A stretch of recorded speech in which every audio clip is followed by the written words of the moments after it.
Assalamualaikum warahmatullahi wabarakatuh. Perkenalkan, nama saya Siti Alfiqah Nafiah, NIM E 2019-2192. Saya dari kelas Ekonomi Syariah 5, semester 3, Prodi Ekonomi Syariah, Fakultas Ekonomi dan Bisnis Islam. Alhamdulillahirrabbilalamin. Wassalatu wassalamu ala asrafil anbiya wal mursalin wa ala alihi wa sahbihi ajmain, amma ba'du.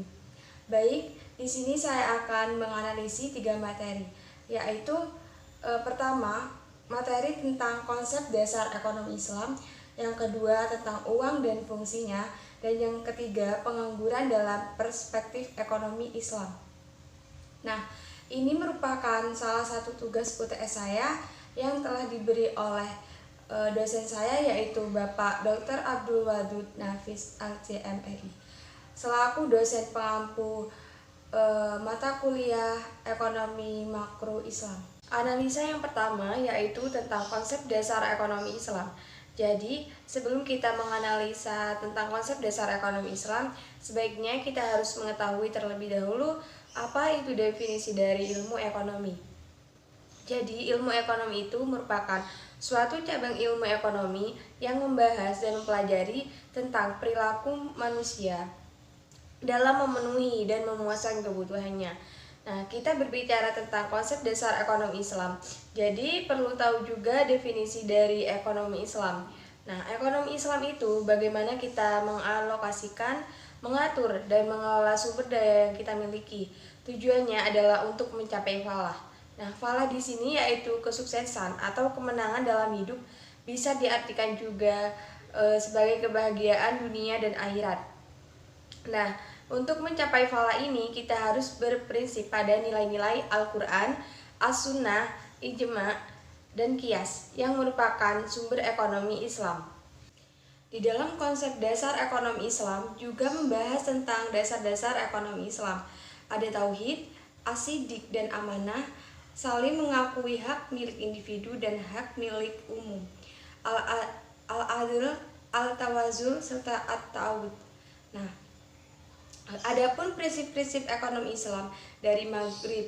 Maghrib itu singkatan dari maisir, goror, dan riba.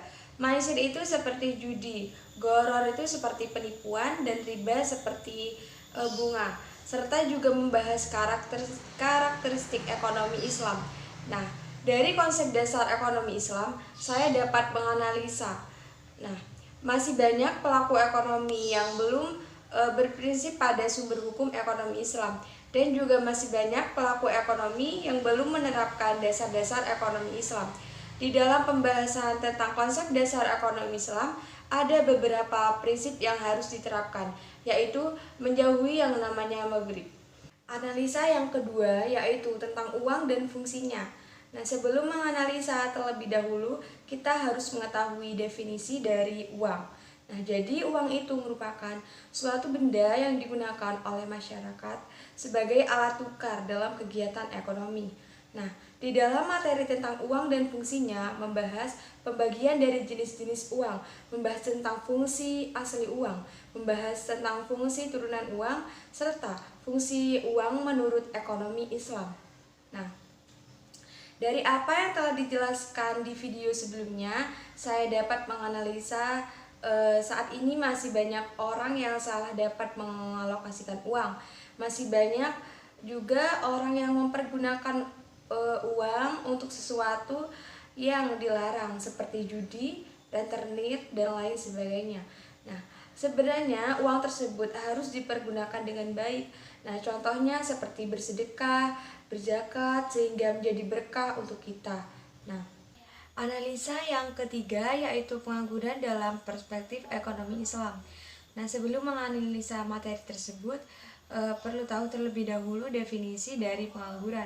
Nah, pengangguran itu merupakan orang yang masuk ke dalam angkatan kerja yang berumur 15 sampai 64 tahun yang sedang mencari pekerjaan dan belum mendapatkan pekerjaan.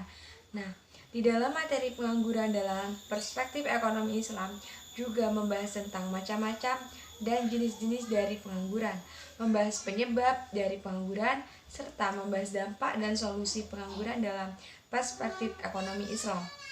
Nah, Dari materi pengangguran dalam perspektif ekonomi Islam, saya dapat menganalisa pada realitanya atau kenyataannya pengangguran di Indonesia masih sangat banyak.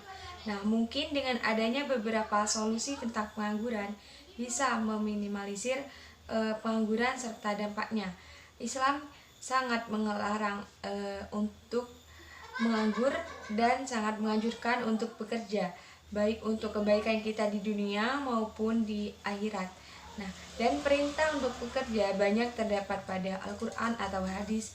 Nah, salah satunya terdapat pada Quran surat At-Taubah ayat 105. Sekian video UTS dari 3 materi tentang konsep dasar ekonomi Islam, uang dan fungsinya, dan pengangguran dalam perspektif ekonomi Islam. Apabila ada salah kata, saya mohon maaf. Wassalamualaikum warahmatullahi wabarakatuh.